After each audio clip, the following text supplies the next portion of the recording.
Hey everybody, welcome to the Environmental Podcast. This is a show where we talk about sustainability, culture, art, current events, news, really everything under the sun and relate it to society today. I'm here with my co-host, Aaron. Yes, hello. So I'm Alicia and I am a sustainability student. And Aaron, what do you study? I study environmental science and film.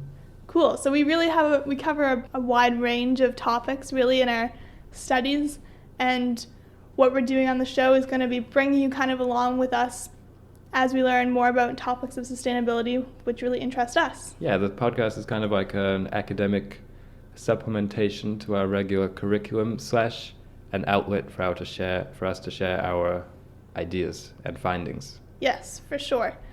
Because when you're reading a textbook and you have a great idea for a new building, you don't really get to share it with anybody. So that's why we have this here, to share it with you, bring you along, share our learning, make it more accessible to people.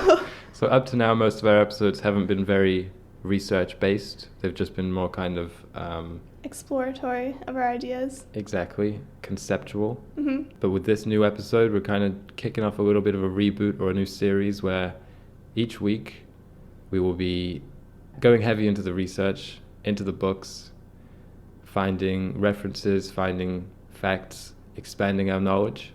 Yeah. And then really colliding those ideas together on the podcast. And then trying to come up with some questions that we have based on the research that we've combined. Yeah, because the thing about sustainability, as our professors continually remind us, is that there are not many solutions. So we took that to mean that the best path of action is to find the right questions. Exactly. And they also always emphasize how it's a very interdisciplinary field of study. Yes. So that's why we're bringing in history, art. Yeah, also everything. Because science is kind of boring, so we have Yeah. a very broad definition of sustainability which connects to many different topics, like today's. Yeah, so today's our first new kind of unit course, and the topic is Ecology and Religion. We've been talking for the last probably 3 weeks about how we've been going to do this topic, but then we decided this is something we want to explore for more than just one episode. Yes, because it's so big. Yeah. It spans hundreds of years and, the whole planet and all that kind of stuff. Yeah, so we're not going to just cover in one episode. Today's kind of the introductory. We'll go over the syllabus. We'll lay out some of the assignments that'll be coming along. Did you write a syllabus? Yeah, I wrote a syllabus. Okay, cool. Yeah, I'll publish it on the... on the course website. The Dropbox, yeah, or whatever. So at the end of each episode, we will be essentially assigning ourselves homework. Yes. With the questions which we have determined during that productive discussion. Yeah, and then we'll come back next week, present our responses, and then probably come up with some new questions at the end. Yeah. So for this one, because we're doing ecology and religion, we'll probably be going religion by religion or maybe area of the world, like that, yeah. Something like that, just because it'd be too hard to try and mention every religion at once, like in every discussion, but we'll see how it goes. Yeah, that was a good little brief on our whole new appreciation for research and knowledge. Yeah. It's something like, we're both third year undergrads, so we've written quite a few essays by now. Yes. There are 2 ways to write an essay, as we've discovered. And the first way is you sit down an hour before it's due and you just type everything you know. Yes. And then you rush to find sources and references which kind of back up the claims you've made. Mm-hmm. Or the second way, which is the way that you're supposed to do it, which is the way that I very rarely do it, is you do a ton of research first, hit the books, kind of look into your thesis and find what other people are saying about it and find data and compose some kind of argument and some kind of structured essay. Yeah. And then use all that information to write the essay. Exactly. Which is what we're trying to transition to in this podcast, essentially. Yes, instead of the last minute typing what we know. Well, it hasn't been... Don't say it like that. No, I know. It's not how it's been. We have done research. Yeah, but it's just a better way, I think, of exploring topics because it means that you actually learn something. If you're just writing an essay with what you know, you're never learning anything. Exactly. You may be getting a good grade. Mm-hmm. Maybe spreading some knowledge with other people. Yeah. But we want to learn more ourselves. So we're going to start by defining ecology and defining religion. Okay. So I'm going to read a little quote. Awesome. What's the quote from? It is from Ecology and Religion by Grimm and Tucker. A book. It's a book, Okay. yes. So this is John Grimm and Mary Evelyn Tucker. They're kind of the founding fathers of this founding fathers, one of them is a woman. See, that's the patriarchy is instilled in you. Yeah, I know. They're the founders of this field of study. Cool. So this is from just the introduction to this book. It says, the field of ecology is defined by various approaches to the study of nature, ranging from holism to biometrics, from aesthetic appreciation of nature to economic valuing of ecosystem services. So yeah, ecology isn't just like science studying plants and animals. It's aesthetics, it's ecosystem service valuing. So we'll probably get into all those things. So it's a social science as well. Yeah. And an artistic study. And a financial appraisal. Yeah. Okay. So that's our definition for ecology going forward. So we're not going to just be looking at what does the Bible say about studying animals. We're going to look at how it portrays animals. And then I was trying to find a definition for religion. Right. But couldn't really find one. Maybe we can just come up with one ourselves. Yeah, I think that's a good plan. Well, it's good to, there's such two huge words. So to just say our topic is ecology and religion, it's like, it's really good to have a definition for each one. Yeah. Because religion can include, mythology, faith, organized religion, disorganized religion, I don't know, or things which we don't even traditionally consider as religions, but when you look at them, have a lot of religious or worshipful aspects to them. Yeah, for sure. So that includes obviously like the traditional organized religions, which you think of, but then also indigenous traditions and a lot of Eastern practices. Yeah, because not all of them have like one god or even gods. It's just more like a spiritual, like Confucianism, I believe, is more just like Taoism too. Yeah, they don't have like a god. It's more just like a set of practices. So we'll be looking at all of those. But if you abide by them very piously, and if they have kind of aspects of faith, then for the sake of clarity, we're just going to lump them in as religion. Yeah. Cool. Yes, that's the definitions. And so what are we going to be covering? So with those definitions, we kind of touched on what we'll be covering. But let's kind of break it down into the different things we're going to take out of the teachings or the religious texts. So to start with, you were saying we're going to do a lot of art. So that's kind of looking at these different texts and seeing how their aesthetics or their aesthetic representation of nature in them, descriptions, influences art that we see every day. Which thus influences the people's view of nature. Yeah. Right, their ecology. We're going to probably use the Bible a lot in this first episode because that's the text I know the best. Yeah. So for example, aesthetics, the book of Psalms in the Bible, like half of them almost are all just about like praising God for nature, and so they have really ornate descriptions of nature. And the thing is, when you're reading these texts, you have to try and decide if they're descriptive, so if they're just describing nature, or if they're prescriptive, so they're trying to tell you to do something about that nature, telling you how to treat it. And sometimes people will read a passage in any religious text and they'll say, oh no, that's just descriptive, it's just describing what it looks like or what happened, when in reality maybe it was meant to be prescriptive, to say you need to treat the environment this way, you need to act in a certain way. So we'll be kind of looking at some different passages and breaking down, looking at debates maybe that have popped up over different verses. Like we won't have a bias. We're not going to be trying to like settle what it's supposed to mean once and for all. We'll be looking at it objectively. Okay. Yeah, that's what I think at least. What do you think? I mean, I like the idea of, it's not something I would do, but I think it's an interesting practice would be trying to extract sustainable ideals from old religions,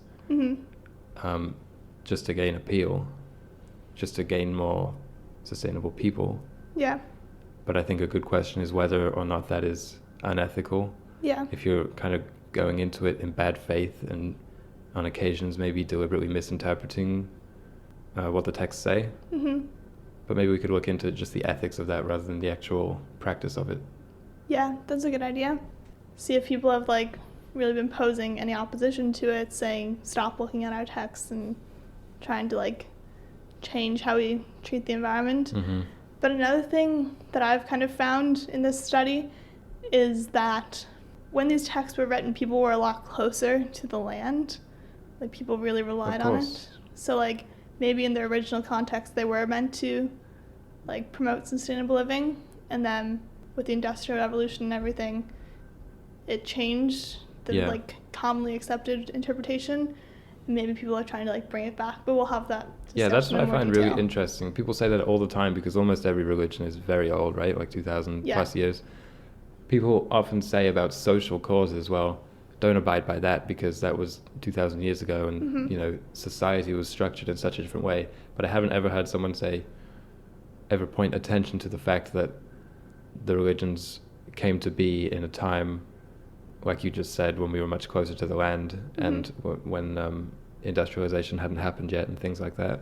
That's a really interesting topic because it just makes me wonder from like a purely kind of conjectural, hypothetical point of view, if those religions came to be today, what would they be like? Yeah, that's so we'll kind of look at that. Definitely wouldn't be, as they are in a lot of indigenous cultures, kind of a spirit for each aspect of nature. You know, we wouldn't today have a river spirit and a wind spirit and a tree spirit and things like that. Maybe like an iron spirit and I don't know. Electricity spirit.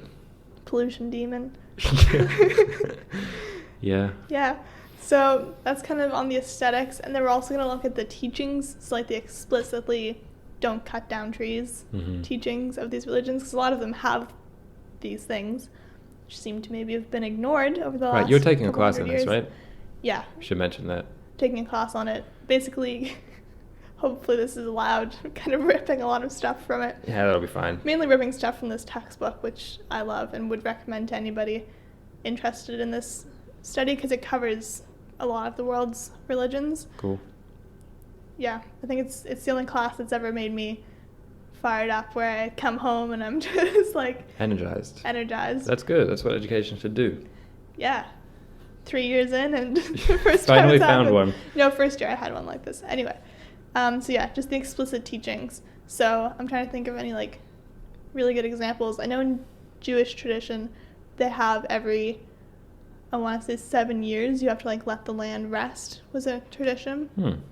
So it's like you farm it for 6 years, then you leave it just too wild and you take whatever grows. Like you have to eat like wild berries and hunt game and such. I think that's almost what I'm more interested in, is the strict pragmatic rules like that which are in religions, because there's all sorts of spiritual associations and kind of reverence for different, like you were saying in the book of Psalms, reverence for different aspects of nature. But when it's really pragmatic and do this, don't do this, like just a rule. You can't debate that. Well, really. I just think that's really interesting that people, that such a thing would be ordained from, you know, divinity.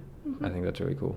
So that's another thing we'll be looking at. Teachings, aesthetics, and the third thing will be like the actual practices.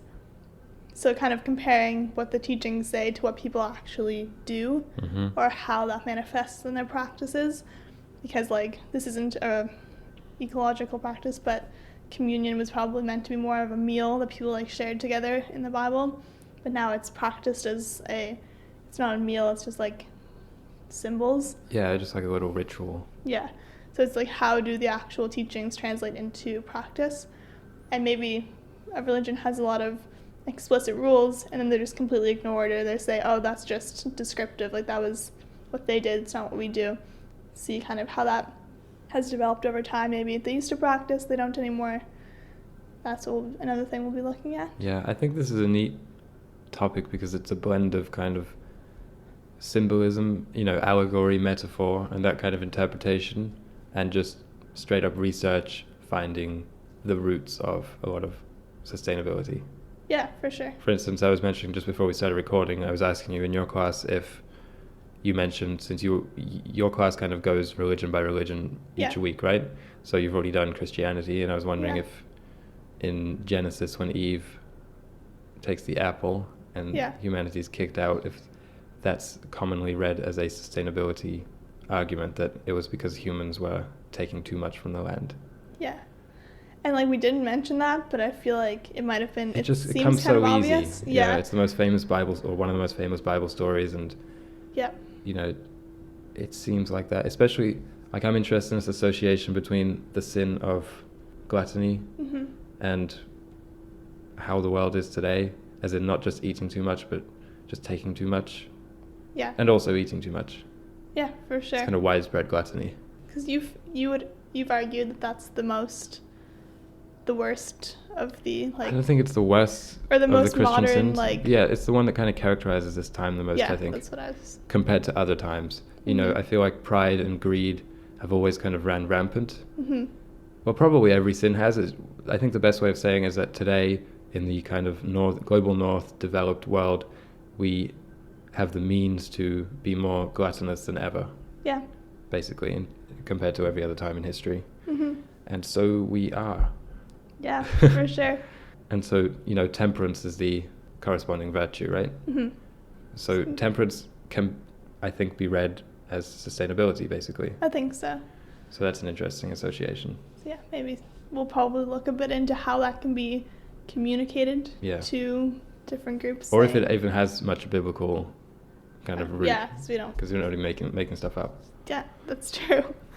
So the fourth kind of pillar of this discussion will be on inferred teaching. So that's kind of like the Eve story. So like it's not explicitly saying don't take too much from the land, but it's kind of being inferred that that's I mean, that's also where the danger comes in. Yeah, this is where there's so much ambiguity. Yeah. You can read a lot of stuff as a lot of stuff.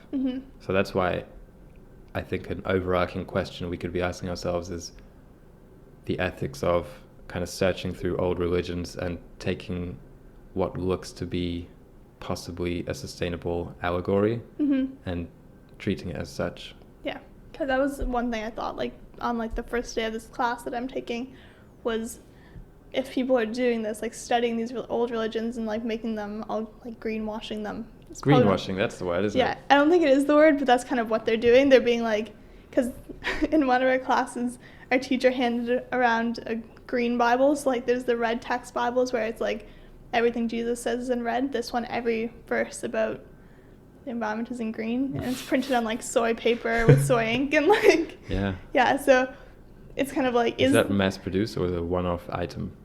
I think it's mass-produced. I found it on Amazon. Wow, nice. Did you buy one? No. Okay, good. Because I was just wondering, I was like, what? Anyway. So I was wondering, like, is this blasphemous? Is this, like, trying to look at a religion and take it for something it isn't? Is this, like, ignoring God in all of this? And so that's, something we'll be discussing throughout. Yeah. I want to make sure we're touching on all that, not seeming like we're doing that exact thing. We'll try and be as respectful as possible. Yeah, for sure. Obviously.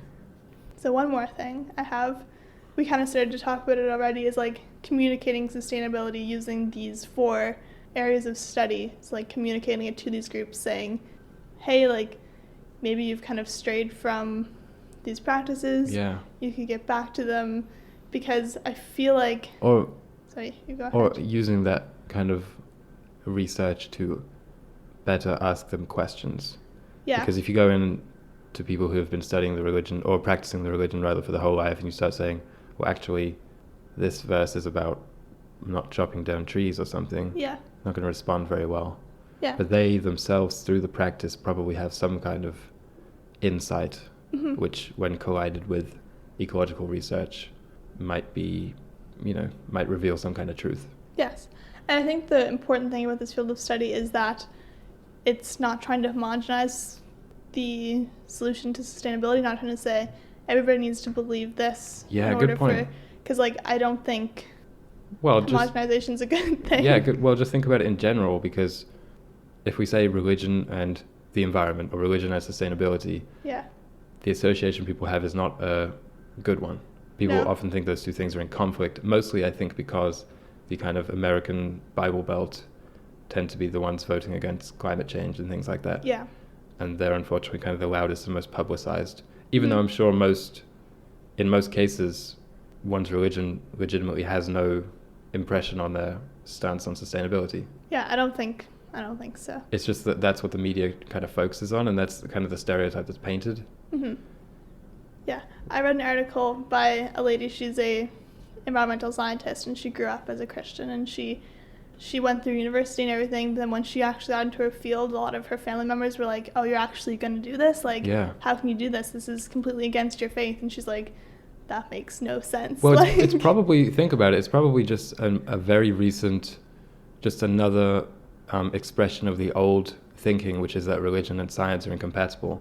That's what it is, So now it's just religion and science, or religion and environmental science and sustainability is incompatible.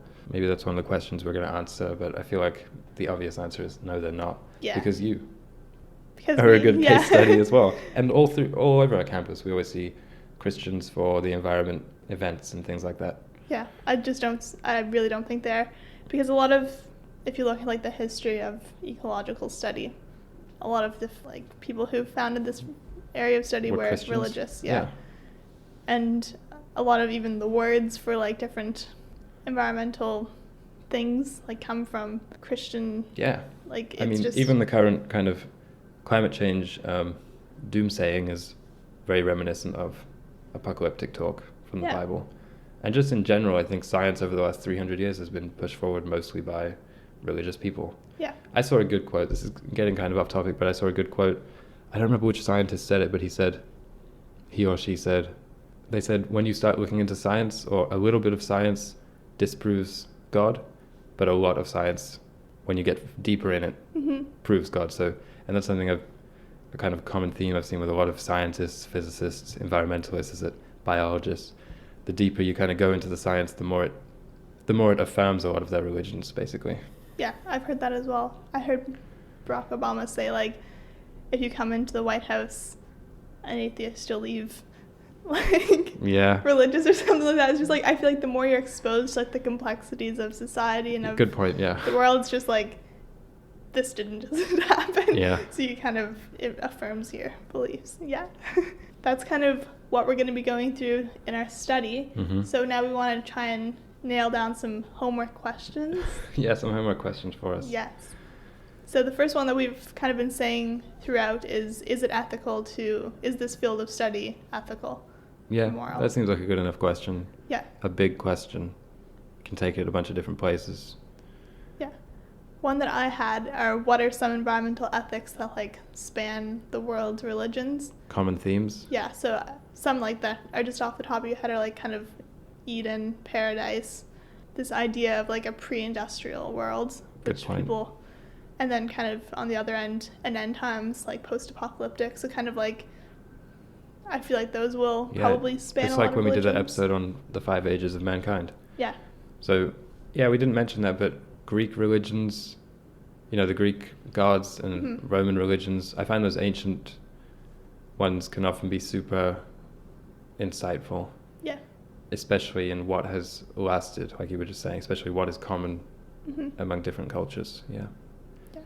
So that's one thing we'll be kind of trying to discern. Think, like a really big topic I'm interested in is what I kind of posed as a hypothetical, that idea of like new religions. Mm-hmm. But I don't know what's the best way to phrase a question around that. It would be something about, are there any, it wouldn't obviously be called a religion, but any kind of social movements or identities which a lot of people share, which are essentially religions without gods. Yeah. So I think how we can maybe phrase that as a question is something like sustainability, minimalism are becoming religious in the way that they are, in the way that people identify with them and practice them.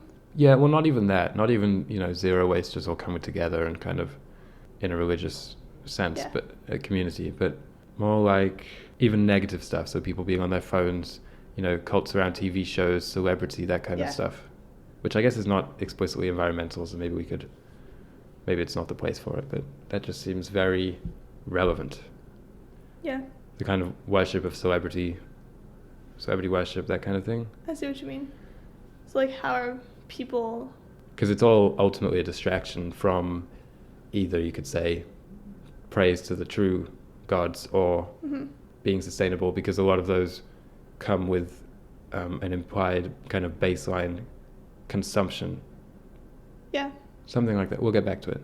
It's also something about gluttony is in there. I see what you mean. We'll come back to it.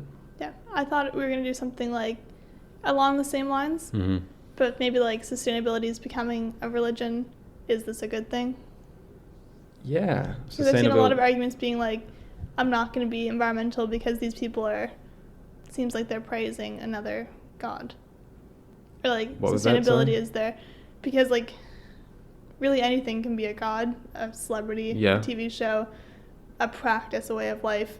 So it's like, I feel like a lot of people are kind of wary to get into sustainability because they're like, that might kind of like overwhelm my life and then I won't be able to focus on. Yeah, because like the cliche vegan, that's what they are. They're vegan.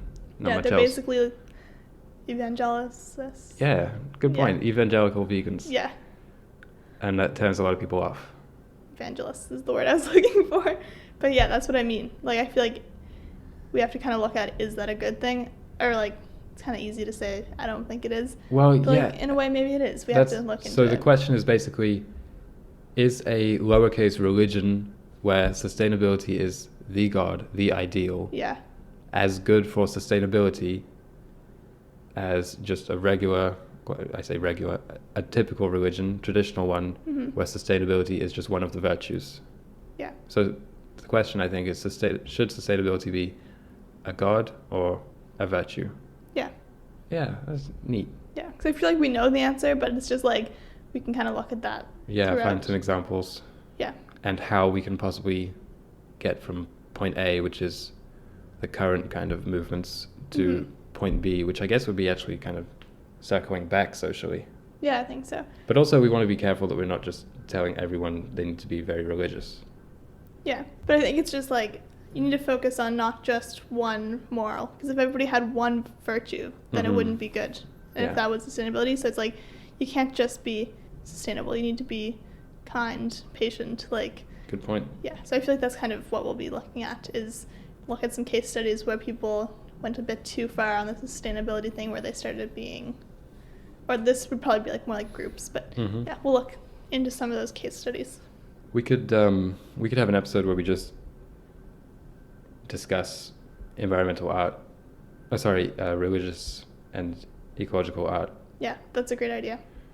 Probably like an aesthetics episode. Yeah. Yeah. Look at some like poems as well. Religious aesthetics, I think they just seem inextractable to me from environmental aesthetics if we want the environmental movement to be to take off. Yeah. And to become really mainstream. Yeah. If we want it to be considered widespread, something we need to teach our kids and something that you need to kind of hold in your life as a virtue, I think that kind of religious, we mentioned earlier, the vocabulary, and also just the visuals and the kind of sense of, I don't want to say holiness, but the, placing esteem on nature and that kind of thing. Yeah, I think esteeming nature is a good thing, and representing it as with a halo around it isn't a bad thing. Yeah, essentially. I feel like that's how it was intended to be looked at, because it was created. Well, yeah, that's one of the most famous lines from the Bible is, when it's describing the days of creation. Yeah. That's how it starts. Yeah. It's like he looked at the water and it was good. He looked at the grass and it was good. It's like, That's why, this is getting really off topic, but can we get a little bit off topic? Sure. When Kanye last year, was, was kind of made it big news because, wow, Kanye's really Christian now and he has a church and a mainstream huge musical artist and fashion artist is using a lot of Christian aesthetics, writing operas, spray painting himself chrome, all these kind of things. It was kind of wacky and, a little bit out there, but I just think there is probably not enough of that in terms of even just taking things really seriously. No, I agree. Because popular art is so kind of cynical and worldly and kind of debaucherous a lot of the times. No, I know what you mean. I feel like people need to be a bit more strong in their convictions. Yeah, that's what I mean. It was good to see someone standing up and just saying, no, I believe this. Yeah, and not just being like, oh, I'll have a line in my song about it, but like... Yeah. Doing a whole album, making a movie. I appreciated that because, looking at movies, Christian movies these days are not what they once were in terms of production value and popularity. Yeah. Some of my favorite movies are the 50s kind of Christian. Ben-Hur, The Ten Commandments, The Robe, all those kind of... I feel like people have Spartacus. Kind of begun to try and bring their faiths like down to like make them more hip and modern, and it's like I feel like having that separation makes them more appealing. I feel a little off track, but like I feel like making them really unique and like not trying to make them anything besides what they are is a good way to draw people to them and just define what they are, saying this is good point. My faith, this is what I was saying is a lot of kind of ecology and religion accounts, people. Yeah. I'm just talking like this because my kind of reference for the world is often through Instagram, which we just joined a few months ago. So I hadn't been on it before, but ever since I've been on it, I see many more. I think there are many more kind of pages about zero waste and veganism and sustainability. Mm-hmm. And I just wonder if it's talking about talk and not really doing much. Yeah. Because that's kind of the church now is, well, I'll check that account on Instagram. Yeah. But I don't want to sound like we're really kind of advocating the church and organized religion as an ideal and everything else to be much worse than it. That's not true. No, it's what those things kind of represent. Yeah. I think what we are promoting is like identity. Because I feel like a lot of people nowadays don't have an identity, and that's why they kind of find it in TV shows, in their Instagram. Yeah, and so I would also say individuality versus like a collective identity. Mm-hmm. Not that either one of those is really good or bad, but just those two. Just think about those two, because even just the transition from, I was reading this yesterday, from families gathering around the TV, it was like, well, at least it used to be one screen that everyone shared, and now we all have their own screens. So we've all kind of individualized, and let's say you're frequenting a zero waste or vegan page on Instagram. Mm-hmm. The focus is very much on you. Yeah. Whereas in a lot of religions, the main tenet is humility and to put yourself last, kind of thing. Yeah. Even though it is still about revamping your own practices. Yeah. I think historically that's been done by turning your eyes to something else. Mm-hmm. And now it's kind of on turning your eyes to yourself and yourself only. I see what you mean. Yeah. It just seems like a lot of quote unquote new religions stem out of vanity and even pride. Yeah, I see what you mean. Because one big part of like degrowth is promoting community. Yeah. And I think we've kind of lost that. And like the most recent idea of like the most classical community would be like a church or a gathering or a place of worship. So, promoting community. Yeah. We'll go through the discussion in the next few episodes. That's something... Yeah. Oh, sorry, you finish. No, sorry, you go ahead. That's something that our teacher last year for our sustainability class mentioned, was that historically human society, for a very long time, was the two biggest forces in it were the church and the state. Mm-hmm. That's why we talk about separation between church and state. So the government and whatever kind of religions, not just one, but whatever kind of religions were being practiced there, those were really powerful forces. And that was kind of the balance for a long time. And sometimes it swayed too far one way and sometimes too far the other way. Yeah. But now he mentioned that since the Industrial Revolution, a third power has come to join the party, which pretty much has never been as powerful as the other two, which is the market or corporations or whatever you want to say. Mm-hmm. Big corporations, we'll say. So I think a good question would be, how has that disrupted ideas of sustainability, or has it done anything? Were things already on the bad path to kind of environmental degradation before that? Yeah, because some people blame religion for environmental degradation. Yeah. Lynn White, he has a famous paper about how it like promotes extraction and expansionism, imperialism. Yeah. I mean, I understand why people make that assumption, but I think might be more of a, what do you say? It's more of a correlation rather than a causation. Yeah. It's just that in those times when, the UK, England was taking over the world through its empire and all those kind of things, it just so happened that, I mean, there is that kind of manifest destiny though, where a lot of people, they were uniting and expanding under the name of their God though. So maybe Lynn White has a point. Yeah. That's an interesting argument. Anyway. But that could be one of the questions. Yeah. Just a kind of research-based historical question of, I don't know. Because I think it's true. Like, people who were more religious were causing environmental degradation because they felt it was a very anthropocentric view of the world, saying we are here to like rule the world. But I think that was due to a fall away from the original interpretation of the religious texts. We'll see. We'll see. But I feel like that's kind of the root of like our discussion will be looking at the interpretations over time and how that's impacted humans' relationship with the environment. Yeah. And interpretation and maybe like adherence to. So like a lot of people are just becoming non-religious. So like how is that relationship? True. Yeah. And what's driving that? Is it kind of a desire to extract, consume, or Without is it guilt. Vice versa, basically? Yeah. So we'll see. Which came first? Can we do a question about big corporations rising though, and I wrote down the church and state have always kind of balanced and been the ruling powers. Okay.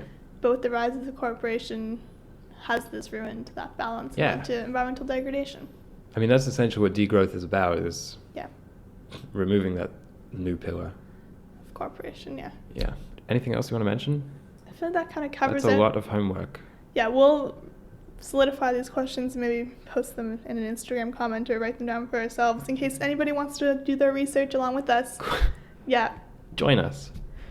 Submit your paper by 11:59 on Sunday, March 9th. APA format, please. Please, I don't know how to do the other ones. I did 2 papers in Chicago recently, and I like it so much better. Well done. I hope everyone has a great day. Yep. Where can they find us, Aaron? We're on Instagram at @the_environmental. We post a lot of interesting art that inspires us, and we make cool videos about science and nature, and just some behind-the-scenes interesting graphical design content. Yes. And new episodes on Apple Podcasts, Spotify, and SoundCloud every Monday. Hope you enjoyed episode 1 of Ecology and Religion. Have a great day.